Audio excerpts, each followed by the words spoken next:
आप सबका स्वागत है हमारे हिंदी स्टोरी चैनल पर। चलो कथा सुनाते हैं। नवमी का नवरात्र ही कौन कराए कार्य सिद्धि दात्री रूप को करती सभी प्रणाम। चतुर्भुज दर्शन दिया कमल पुष्पासन सबकी कष्टों को हरो देकर भक्ति ज्ञान जयंती मंगला काली भद्रकाली कपालिनी दुर्गा क्षमा शिवा धात्री स्वाहा स्वधा नमोस्तुते जय माता दी। ओम नमः शिवाय। प्रिय भक्त जनों, आज आश्विन मास के शुक्ल पक्ष की महानवमी तिथि है और आज का दिन अष्ट सिद्धि प्रदान करने वाली माता सिद्धिदात्री को समर्पित है। आज के दिन माता सिद्धिदात्री की कथा को श्रवण करने से मनुष्य की सभी तरह के कार्यों की सिद्धि हो जाती है। माता उन सभी जातकों को अभय का वरदान देती है। बल, बुद्धि, विद्या के साथ ही शुभता का भी आशीर्वाद प्राप्त होता है। तो आज मैं आपको सुनाने जा रहा हूं नवरात्रि में सुनी जाने वाली माता सिद्धिदात्री की बड़ी ही दुर्लभ कथा। प्रिय भक्त जनों, इन कथाओं को बड़ी ही श्रद्धा और प्रसन्नित मन से सुनिएगा। एक समय पर जब सृष्टि में अंधकार छा गया था, तब एक दिव्य शक्ति ने जन्म लिया जो महाशक्ति के अलावा और कोई नहीं थी।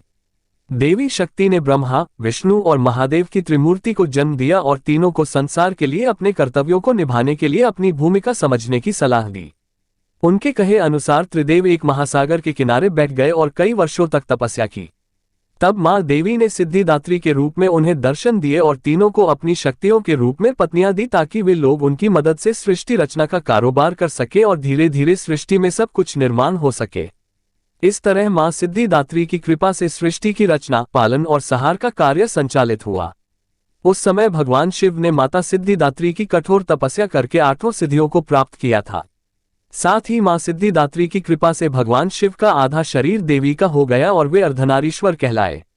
मां दुर्गा का वह अत्यंत ही शक्तिशाली स्वरूप है।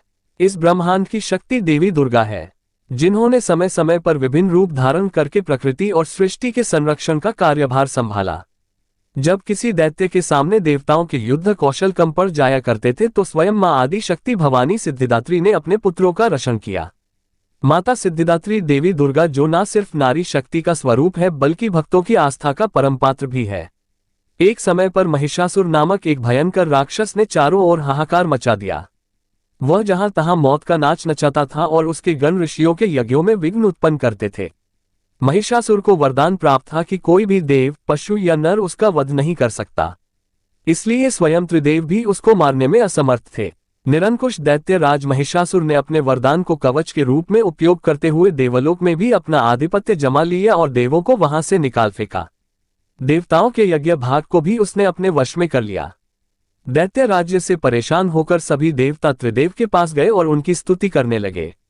सभी देवताओं के मुख पर चिंता का कारण त्रिदेव पहले से जानते थे। ये सब हाल जानकर भगवान शिव मुस्कुराए और बोले, हे नारायण, अब समय है कि हम सभी अपने तेज से इस जग की रक्षिका देवी दुर्गा का आह्वान करें। ये सुनकर स्वयं ब्रह्मदेव और नारायण ने भी हामी भर दी। इसके बाद स्वयं भगवान शिव, भगवान विष्णु और ब्रह्मदेव के शरीर से तेज उत्पन्न हुआ और वह एक जगह आकर मिल गया। इसके बाद वह जितने भी देवता उपस्थित थे, सभी के शरीर से महाज उत्पन्न हुआ और सभी त्रिदेव के उस परम तेज में आकर मिल गए। उस दिव्य तेज ने एक सुंदर स्त्री का रूप ले लिया। महादेव के तेज से माता का मुख हुआ, नारायण के तेज से 8 भुजाएं हुई, ब्रह्मदेव के तेज से चरण पादुकाएं बनी, यमराज के तेज से मस्तक और केश हुए, चंद्रदेव के तेज से माता के स्तन, देवराज के तेज से माता की कमर, वरुण के तेज से जंघाएं और इसी तरह से अन्य देवताओं के तेज से माता के अन्य अंग उत्पन्न हुए। सभी ने मिलकर माता को श्रेष्ठ अस्त्र शस्त्र दिए। महादेव ने अपने त्रिशूल से शूल, नारायण ने अपने चक्र से एक दिव्य चक्र, ब्रह्मदेव ने एक दिव्य कमंडलू, देवराज इंद्र ने एक दिव्य और शक्तिशाली वज्र, सागर ने सुंदर रत्नों से सजे आभूषण, कभी मैले न होने वाले वस्त्र और मुकुट दिए। वरुण ने शंख, हिमालय ने माता को सवारी रूप में सिंह और इसी प्रकार देवशिल्पी विश्वकर्मा ने माता को दिव्य अस्त्र और शस्त्र निर्माण करके दिए। माता का ये स्वरूप अत्यंत तेजस्वी और भयंकर था। देवी के इस विशाल और भव्य स्वरूप को देखकर सभी देवताओं ने करबद्ध होकर उनकी स्तुति की तथा देवी पर पुष्पों की वर्षा की। माता ने प्रसन्न होकर कहा, हे देवों, कहो मेरा प्रादुर्भाव किस प्रयोजन से किया है। मैं अत्यंत प्रसन्न हूँ, मुझे बताओ, मैं तुम्हारी समस्या का हल कर देती हूँ। जिसके बाद देवताओं ने सारा हाल माता को कह सुनाया। इसके बाद रण क्षेत्र में माता ने विकराल रूप धारण करके पहले दैत्य राज्य की सेना का विध्वंस किया और बाद में महिषासुर को भी मार दिया। इसी तरह से पूर्व समय में दुर्गम नामक एक महाबली असुर था। उसने भगवान ब्रह्मा की कठोर तपस्या करके अद्भुत वरदान प्राप्त कर लिया। वरदान के प्रभाव से दुर्गमासुर ने वेदों का अपहरण कर लिया, जिससे सारी धार्मिक क्रियाएं और भावनाएं लुप्त हो गई। दुर्गमासुर ने अहंकार के वश होकर संसार को अपमानित और पीड़ित कर रखा था। घोर अकाल पड़ गया। जीव अन्न और जल के लिए छटपटाने लगे। तीनों लोकों में त्राह त्राही मच गई। सभी देवता भी ये देखकर बहुत डर गए। सभी देवता मां भवानी की शरण में गए और माता से प्रार्थना करने लगी, हे मां भवानी, मां सिद्धिदात्री, आप असुरों का संहार करने वाली हो। आपने शुंभ, निशुंभ, चांड, मुंड, मधु, कैटप, महिषासुर आदि दैत्यों का वध करके हमारी रक्षा की है। हे माता, आपने हमें आशीर्वाद दिया था कि जब भी हम पर संकट आएगा आप हमारा उद्धार करेगी। उसी प्रकार से हे भगवती माता, दुर्गमासुर का वध करके हमारी रक्षा कीजिए। देवताओं की विनती से प्रसन्न होकर मां भगवती ने जल की अनन्य धाराएं प्रवाहित करके चारों ओर जल ही जल प्रवाहित कर दिया। गायों के लिए घास, अन्य जीवों को अन्य जल से तृप्त किया और समस्त संसार की रक्षा करके सुरक्षा चक्र का घेरा बनाकर स्वयं बाहर बैठ गई। दुर्गमासुर ने ये सब देखकर चिंतित होकर देवी मां पर असुरों की सेना से आक्रमण करा दिया। तभी सुंदर सलोनी मां भगवती ने अस्त्र-शस्त्र से सुसज्जित होकर विराट रूप धारण करके समस्त असुरों का वध करके त्रिशूल से दुर्गमासुर का वध कर दिया और संसार में धर्म की स्थापना की। दुर्गमासुर का वध करने के कारण मां भगवती इस संसार में दुर्गा के नाम से विख्यात हुई। माता सिद्धिदात्री कमल पुष्प पर आश्रित होती हैं। इनका वाहन सिंह है और माता सिद्धिदात्री 4 भुजाओं वाली है। इनकी दाहिनी ओर की भुजा में गधा और दूसरी भुजा में चक्र है। बाएं ओर की भुजा में कमल और शंख है और नवदुर्गा में मां सिद्धिदात्री अंतिम है। अन्य 8 दुर्गाओं की पूजा उपासना शास्त्र विधि विधान के अनुसार करते हुए भक्तजन दुर्गा पूजा नवमी के दिन इनकी उपासना में प्रविष्ट होते हैं और इन सिद्धिदात्री माता की उपासना पूर्ण कर लेने के बाद भक्तों और साधकों की लौकिक परलौकिक सभी प्रकार की कामनाओं की पूर्ति होती है। एक बार प्रेम से बोलिए, जय मां सिद्धिदात्री, जय माता दुर्गा, ओम नमः शिवाय। प्रिय भक्तजनों, आइए अब सुनते हैं माता शीतला की कथा। इनकी कथा को श्रवण किए बिना ये कथा अधूरी है। एक बार एक राजा के इकलौते पुत्र को शीतला चेचक निकली। उसी के राज्य में एक काची पुत्र को भी शीतला निकली हुई थी। काची परिवार बहुत गरीब था, पर देवी भगवती का उपासक था। वह धार्मिक दृष्टि से जरूरी समझे जाने वाले सभी नियमों को बीमारी के दौरान भी भलीभांति निभाता रहा। घर में साफ सफाई का विशेष ख्याल रखा जाता था।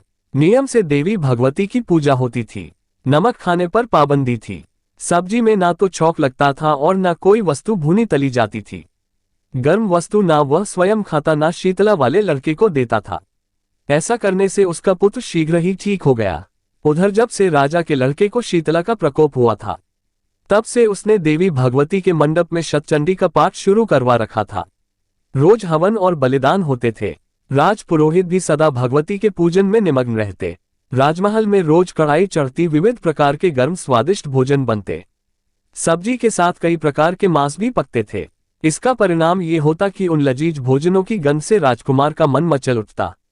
वह भोजन के लिए जिद करता, एक तो राजपुत्र और दूसरे इकलौता। इस कारण उसकी अनुचित जिद भी पूरी कर दी जाती। इस पर शीतला का कोप घटने के बजाय बढ़ने लगा। शीतला के साथ साथ उसे बड़े बड़े फोड़े भी निकलने लगे, जिनमें खुजली और जलन अधिक होती थी। शीतला की शांति के लिए राजा जितने भी उपाय करता, शीतला का प्रकोप उतना ही बढ़ता जाता, क्योंकि अज्ञानतावश राजा के यहाँ सभी कार्य उल्टे हो रहे थे। इससे राजा और अधिक परेशान हो उठा। उसकी समझ में नहीं आ रहा था कि इतना सब होने के बाद भी शीतला का प्रकोप शांत क्यों नहीं हो रहा है। एक दिन राजा के गुप्तचरों ने उन्हें बताया कि काची पुत्र को भी शीतला निकली थी, पर वह बिल्कुल ठीक हो गया है। ये जानकर राजा सोच में पड़ गया कि मैं शीतला की इतनी सेवा कर रहा हूं, पूजा और अनुष्ठान में कोई कमी नहीं, पर मेरा पुत्र अधिक रोगी होता जा रहा है, जबकि काची पुत्र बिना सेवा पूजा के ही ठीक हो गया। इसी सोच में उसे नींद आ गई। श्वेत वस्त्र धारिणी भगवती ने उसे सपने में दर्शन देकर कहा, हे राजन, मैं तुम्हारी सेवा अर्चना से प्रसन्न हूं, इसलिए आज भी तुम्हारा पुत्र जीवित है। इसके ठीक ना होने का कारण यह है कि तुमने शीतला के समय पालन करने योग्य नियमों का उल्लंघन किया। तुम्हें ऐसी हालत में नमक का प्रयोग बंद करना चाहिए। नमक से रोगी के फोड़ों में खुजली होती है। घर की सब्जियों में छौंक नहीं लगाना चाहिए, क्योंकि इसकी गंध से रोगी का मन उन वस्तुओं को खाने के लिए ललचाता है। रोगी का किसी के पास आना जाना मना है, क्योंकि यह रोग औरों को भी होने का भय रहता है। अतः इन नियमों का पालन कर तेरा पुत्र अवश्य ही ठीक हो जाएगा।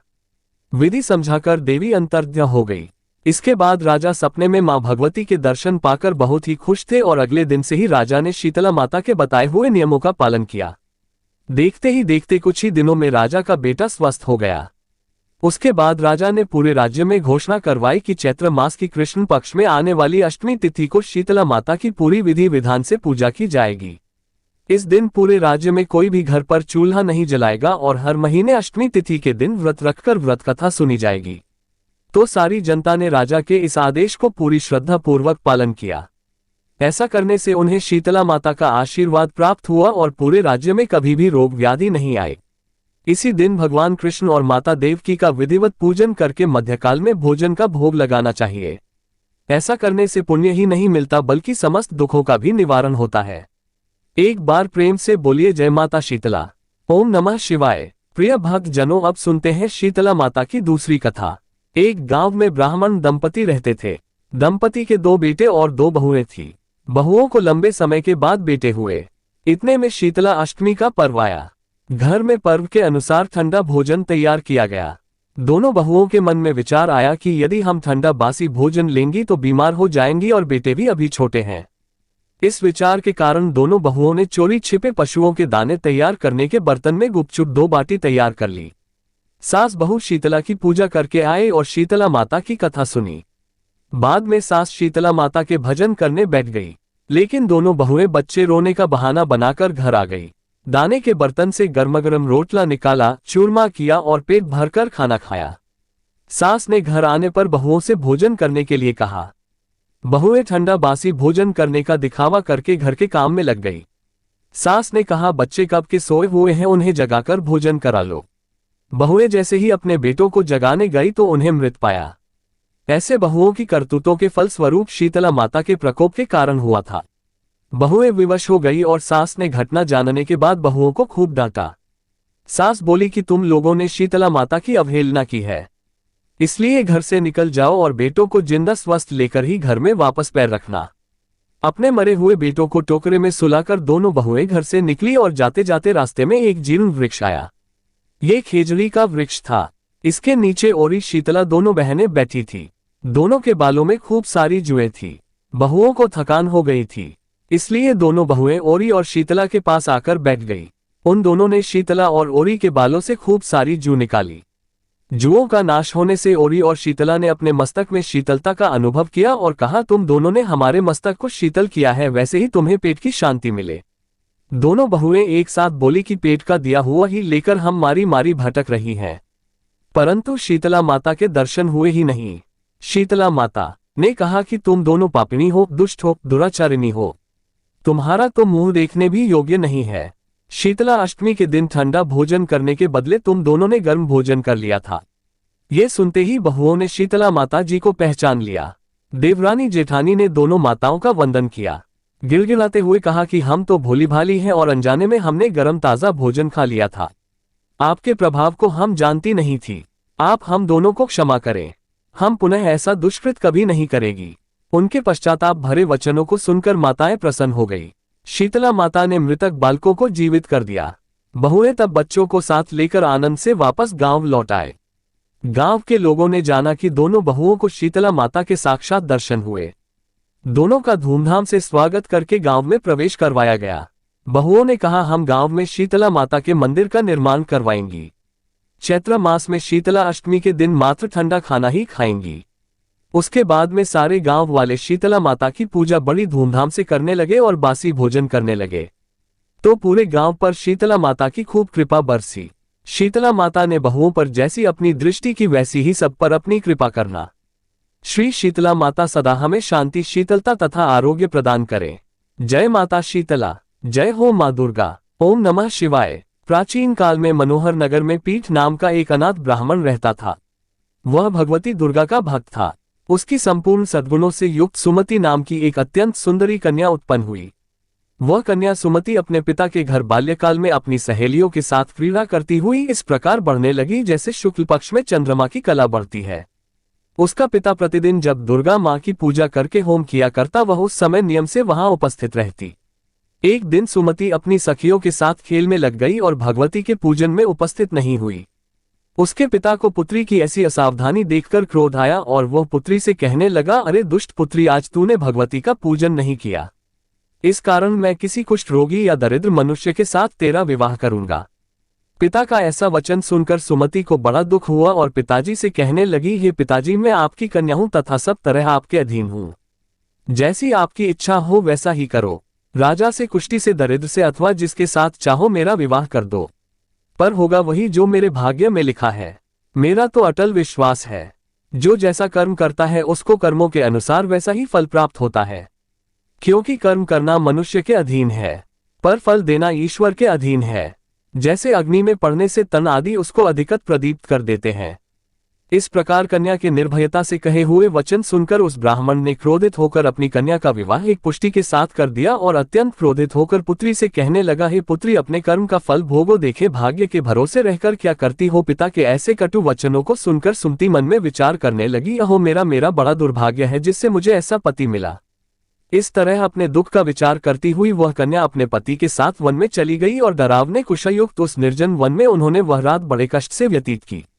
उस गरीब बालिका की ऐसी दशा देखकर देवी भगवती ने पूर्व पुण्य के प्रभाव से प्रकट होकर सुमति से कहा, हे दीन ब्राह्मणी, मैं तुमसे बहुत प्रसन्न हूं।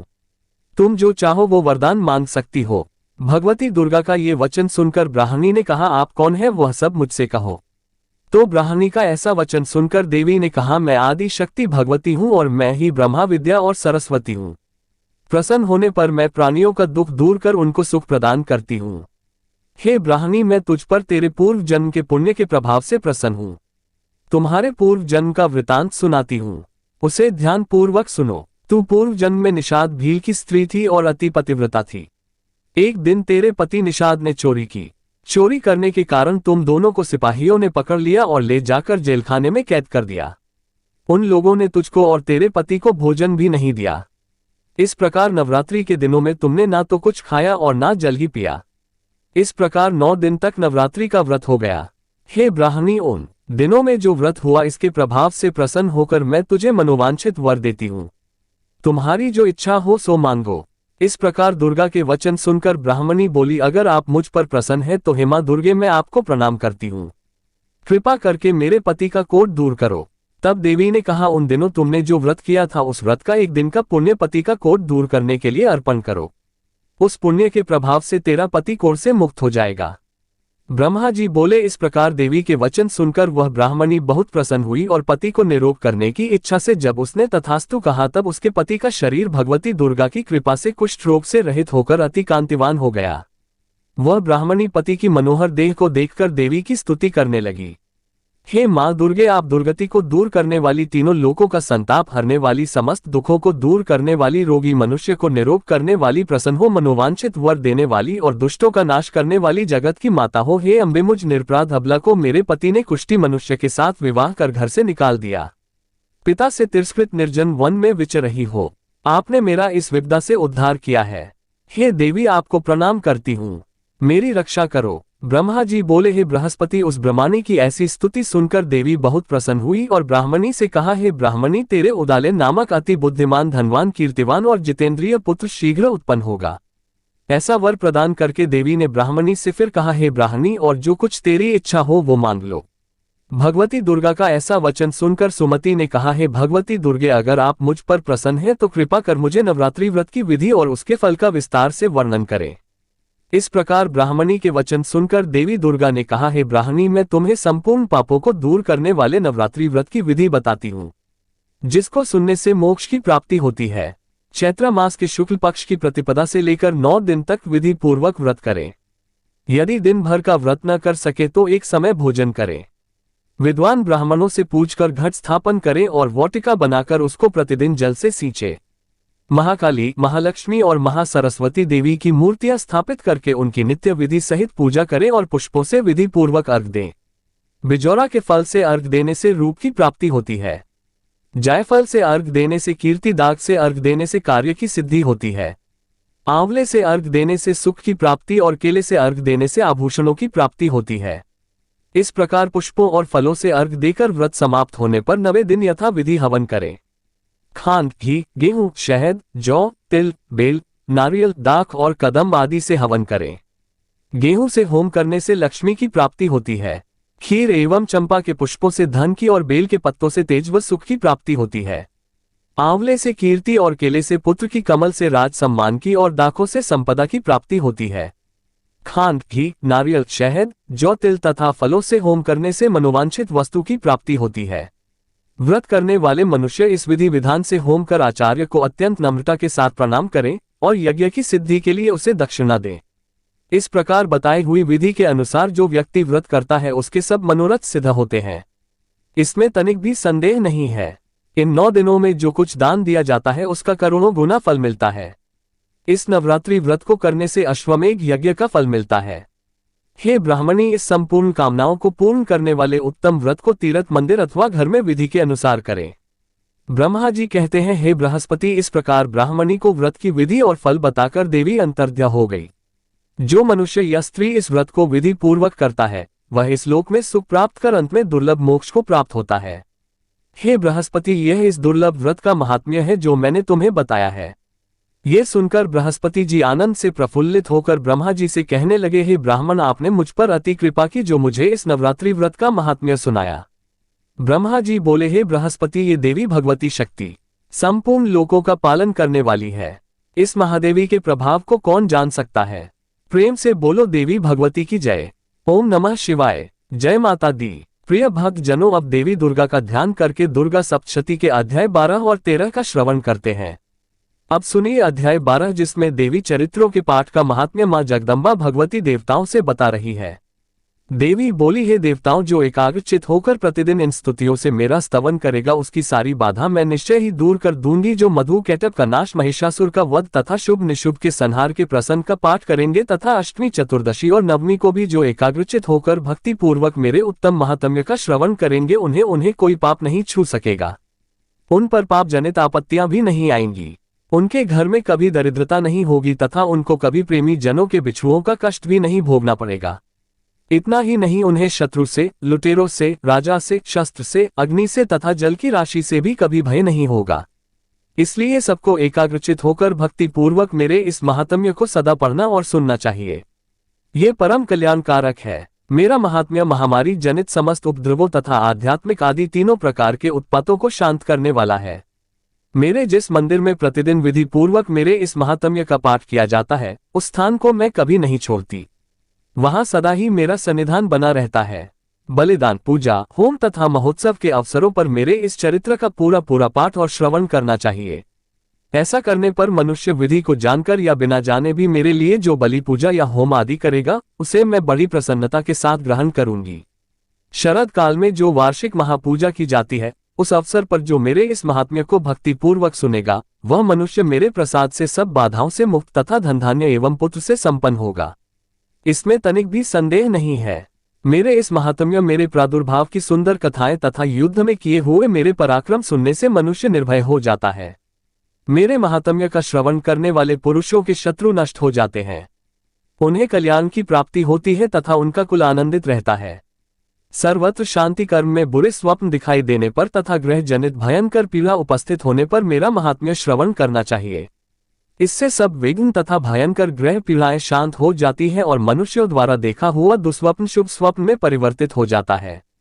बाल ग्रहों से आक्रांत हुए बालकों के लिए यह महात्म्य शांति कारक है तथा मनुष्यों के संगठन में फूट होने पर यह अच्छी प्रकार मित्रता कराने वाला होता है। यह महात्म्य समस्त दुराचारियों के बल का नाश करने वाला है। इसके पाठ मात्र से राक्षसों, भूतों और पिशाचों का नाश हो जाता है। मेरा ये सब महात्म्य मेरे साम्प्य की प्राप्ति कराने वाला है। पशु, पुष्प, अर्घ, धूप, दीप, गंध आदि उत्तम सामग्रियों द्वारा पूजन करने से, ब्राह्मणों को भोजन कराने से, होम करने से, प्रतिदिन अभिषेक करने से, नाना प्रकार के अन्य भोगों का अर्पण करने से तथा दान देने आदि से 1 वर्ष तक जो मेरी आराधना की जाती है और उससे मुझे जितनी प्रसन्नता होती है उतनी प्रसन्नता मेरे इस उत्तम चरित्र का एक बार श्रवण करने मात्र से हो जाती है। यह महात्म्य श्रवण करने पर पापों को हर लेता और आरोग्य प्रदान करता है। मेरे प्रादुर्भाव का कीर्तन समस्त भूतों से रक्षा करता है तथा मेरा युद्ध विषयक चरित्र दुष्ट दैत्यों का संहार करने वाला है। इसके श्रवण करने पर मनुष्यों को शत्रु का भय नहीं रहता। हे देवताओं, तुमने और ब्रह्मियों ने जो मेरी स्तुतियां की हैं तथा ब्रह्मा जी ने जो स्तुतियां की है वे सभी कल्याणमय बुद्धि प्रदान करती हैं। वन में सुमार्ग में अथवा दावानल से घिर जाने पर, निर्जन स्थान में लुटेरों के दाव में पड़ जाने पर, या शत्रुओं से पकड़े जाने पर, अथवा जंगल में सिंह व्याघ्र या जंगली हाथियों का पीछा करने पर, कुपित राजा के आदेश से वध या बंधन के स्थान में ले जाए जाने पर, अथवा महासागर में नाव पर बैठने के बाद भारी तूफान से नाव के डगमग होने पर, और अत्यंत भयंकर युद्ध में शस्त्रों का प्रहार होने पर, अथवा वेदना से पीड़ित होने पर, सभी भयानक बाधाओं के उपस्थित होने पर जो मेरे इस चरित्र का स्मरण करता है वह मनुष्य संकट से मुक्त हो जाता है और मेरे प्रभाव से सिंह आदि हिंसक जंतु नष्ट हो जाते हैं तथा लुटेरे और शत्रु भी मेरे चरित्र का स्मरण करने वाले पुरुष से दूर भाग जाते हैं। ऋषि कहते हैं, ऐसा कहकर प्रचंड पराक्रम वाली भगवती चंडिका सब देवताओं के देखते देखते वहीं अंतर्ध्या हो गई। फिर समस्त देवता भी शत्रुओं के मारे जाने से निर्भय होकर पहले की ही भांति यज्ञ भाग का उपभोग करते हुए अपने अपने अधिकार का पालन करने लगे। संसार का विध्वंस करने वाले महाभयंकर अतुल पराक्रमी देव शत्रु शुंभ तथा महाबली निशुंभ के युद्ध में देवी द्वारा मारे जाने पर शेष दैत्य पाताल लोक में चले आए। राजन, इस प्रकार भगवती अंबिका देवी नित्य होती हुई भी पुनः पुनः प्रकट होकर जगत की रक्षा करती है। वे ही इस विश्व को मोहित करती, वे ही जगत को जन्म देती और वे ही प्रार्थना करने पर संतुष्ट होकर विज्ञान एवं समृद्धि प्रदान करती हैं। हे राजन, महाप्रलय के समय महामारी का स्वरूप धारण करने वाली वे महाकाली ही इस समस्त ब्रह्मांड में व्याप्त हैं। वे ही समय समय पर महामारी होती हैं और वे ही स्वयं अजन्मा होती हुई भी सृष्टि के रूप में प्रकट होती हैं। वे सनातनी देवी ही समय अनुसार संपूर्ण भूतों की रक्षा करती हैं। मनुष्यों के अभ्युदय के समय वे ही घर में लक्ष्मी के रूप में स्थित होकर उन्नति प्रदान करती हैं और वे ही अभाव के समय दरिद्रता बनकर विनाश का कारण होती हैं। पुष्प, धूप और गंध आदि से पूजन करके उनकी स्तुति करने पर वे धन, पुत्र, धार्मिक बुद्धि तथा उत्तम गति प्रदान करती हैं। ओम नमः चंडिकाय। इस प्रकार श्री मार्कंडेय पुराण में सावर्णिक मनवंतर की कथा के अंतर्गत देवी महात्म्य में फलस्तुति नामक 12वां अध्याय पूरा हुआ। और अब आप सुनेंगे दुर्गा सप्तशती का अध्याय 13। दुर्गा सप्तशती के अध्याय 13 में सूरत और वैश्य को देवी का वरदान प्राप्त होने का वर्णन किया गया है।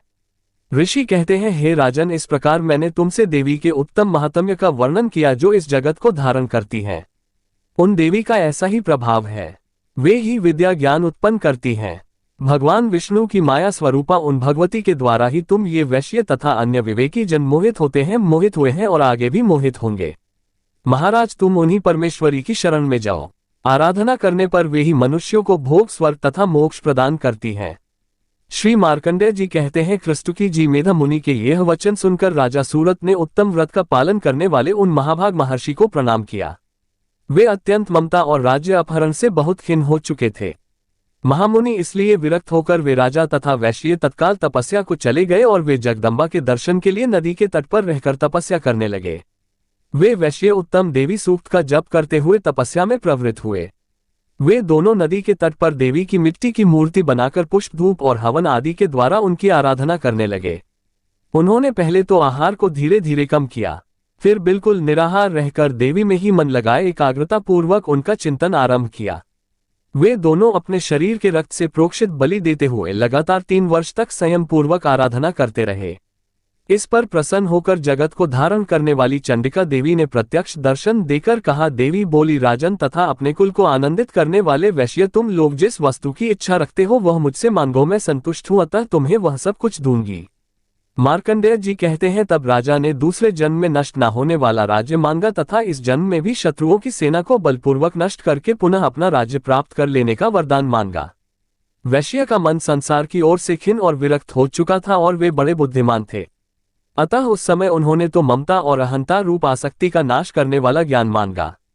देवी बोली, राजन, तुम थोड़े ही दिनों में शत्रुओं को मारकर अपना राज्य प्राप्त कर लोगे।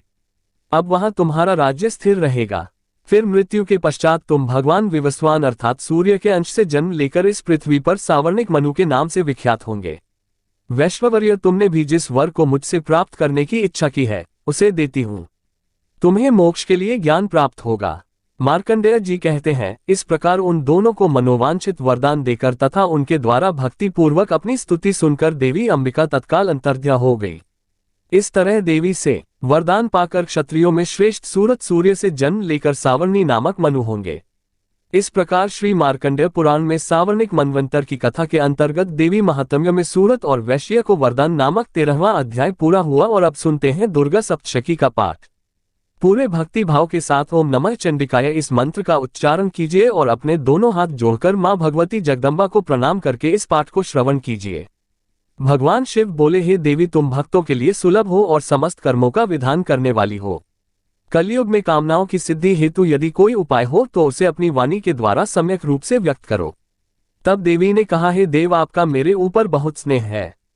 कलयुग में समस्त कामनाओं को सिद्ध करने वाला जो साधन है वह बतलाऊंगी, सुनो। उसका नाम है अंबा स्तुति। ओम इस दुर्गा सप्तशती स्तोत्र मंत्र के नारायण ऋषि हैं। अनुष्टुप छंद है। श्री महाकाली, महालक्ष्मी और महासरस्वती देवता हैं। श्री दुर्गा की प्रसन्नता के लिए सप्तशती दुर्गा पाठ में इसका विनियोग किया जाता है। वे भगवती महामाया देवी ज्ञानियों के भी चित्त को बलपूर्वक खींचकर मोह में डाल देती हैं। हे माँ दुर्गे, आप स्मरण करने पर सब प्राणियों का भय हर लेती हो और स्वस्थ पुरुषों द्वारा चिंतन करने पर उन्हें परम कल्याणमय बुद्धि प्रदान करती हैं। दुख, दरिद्रता और भय हरने वाली देवी, आपके सिवा दूसरी कौन है जिसका चित्त सबका उपकार करने के लिए सदा ही दयाद रहता हो। हे नारायणी, आप सब प्रकार का मंगल प्रदान करने वाली मंगलमय हो, कल्याणदायिनी शिवा हो, सब पुरुषार्थों को सिद्ध करने वाली शरणागत वत्सला, तीन नेत्रों वाली एवं गौरी हो। आपको नमस्कार है। शरण में आए हुए दीनों और पीड़ितों की रक्षा करने में संलग्न रहने वाली तथा सबकी पीड़ा दूर करने वाली नारायणी देवी, आपको नमस्कार है। सर्वस्वरूपा सर्वेश्वरी तथा सब प्रकार की शक्तियों से संपन्न दिव्य रूपा दुर्गे देवी, सब भय से हमारी रक्षा करो। आपको नमस्कार है। हे देवी, आप प्रसन्न होने पर सब रोगों को नष्ट कर देती हो और कुपित होने पर मनोवांछित सभी कामनाओं का नाश कर देती हो। जो लोग आपकी शरण में जा चुके हैं उन पर विपत्ति तो आती ही नहीं। आपकी शरण में गए हुए मनुष्य दूसरों को शरण देने वाले हो जाते हैं। हे सर्वेश्वरी, आप इसी प्रकार तीनों लोकों की समस्त बाधाओं को शांत करो और हमारे शत्रुओं का नाश करती रहो। इस प्रकार से श्री दुर्गा सप्तशती संपूर्ण हुआ। ओम नमः चंडिकाय। प्रिय भक्त जनों, आइए अब हम सब मिलकर मां सिद्धिदात्री की आरती गाएं। ओम जयति जय सिद्धिदात्री मैया, जयति जय सिद्धिदात्री, हम भक्तों की मैया तुम हो महतारी। ओम जयति जय सिद्धिदात्री, अष्ट सिद्धि देने वाली तुम हो, जग की माता, तुमसे कुछ ना संभव सब तुमसे आता। ओम जयति जय सिद्धिदात्री, ऋषि मुनि देव योगी नर गुणगान करे, दुष्टों को मां मारे, भक्तों का कल्याण करे। ओम जयति जय सिद्धिदात्री, जग में अनुपम महिमा, दुख दरिद्र मिटे, दया तुम्हारी मैया, सुख समृद्धि बरसे। ओम जयति जय सिद्धिदात्री, शुम्भ निशुम्भ कुमारा की लीला अति न्यारी, अपनी दास बनाओ भोले की प्यारी। ओम जयति जय सिद्धिदात्री, शंख चक्र गदा और पुष्प कमल सोहे, छवि माता की प्यारी, सबका मनमोह। ओम जय सिद्धिदात्री, नवरात्रि में 9 दिन करते माँ का ध्यान, मन इच्छा फल पावे में जावे अज्ञान। ओम जयति जय सिद्धिदात्री, माँ मेरे घर में विराजो, सदा सहारा बनो, बिगड़ी बनाना मैया मेरे मन में बसो। ओम जयति जय सिद्धिदात्री, माँ सिद्धिदात्री की आरती जो कोई मन से गावे, सर्व सिद्धि वो पावे, मन नहीं घबराए। ओम जयति जय सिद्धिदात्री, ओम जयति जय सिद्धिदात्री मैया, जयति जय सिद्धिदात्री, हम भक्तों की मैया तुम हो महतारी। ओम जयति जय सिद्धिदात्री, प्रेम से बोलिए सिद्धिदात्री माता की जय। क्षमा याचना है परमेश्वरी, मेरे द्वारा रात दिन सहस्त्रों अपराध होते रहते हैं। अपनी भक्त समझकर मेरे उन अपराधों को आप कृपा पूर्वक क्षमा करो। हे परमेश्वरी, मैं आह्वान करना नहीं जानती, विसर्जन करना नहीं जानती तथा पूजन करने का ढंग भी नहीं जानती, मुझे क्षमा करो। हे देवी, हे सुरेश्वरी, मैंने जो मंत्रहीन, क्रियाहीन और भक्तिहीन पूजन किया है वह सब आपकी कृपा से पूर्ण हो। सैकड़ों अपराध करके भी जो आपकी शरण में जय जगदम्बे कहकर पुकारता है उसे वह गति प्राप्त होती है जो ब्रह्मा आदि देवताओं के लिए भी सुलभ नहीं है। हे जगदम्बिके, मैं अपराधी हूँ किंतु आपकी शरण में आई हूँ। इस समय दया की पात्र हूँ, आप जैसा चाहो करो। देवी परमेश्वरी, अज्ञान से, भूल से अथवा बुद्धि भ्रम होने के कारण मैंने जो कुछ भी कम या अधिक कर दिया हो वह सब क्षमा करो और प्रसन्न हो। हे सच्चिदानंद स्वरूपा परमेश्वरी, हे जगन माता कामेश्वरी, आप प्रेम पूर्वक मेरी यह पूजा स्वीकार करो और मुझ पर प्रसन्न रहो। देवी सुरेश्वरी, आप गोपनीय से भी गोपनीय वस्तुओं की रक्षा करने वाली हो। मेरी पूजा को ग्रहण करो और आपकी कृपा से मुझे सिद्धि की प्राप्ति हो। प्रेम से बोलिए मां सिद्धिदात्री की जय। आपको आज की कथा और आरती पसंद आए तो इस वीडियो को लाइक करके हमारे हिंदी स्टोरी चैनल को जरूर सब्सक्राइब कीजिएगा और कमेंट में सिद्धिदात्री माता की जय जरूर लिखिएगा। जय माता।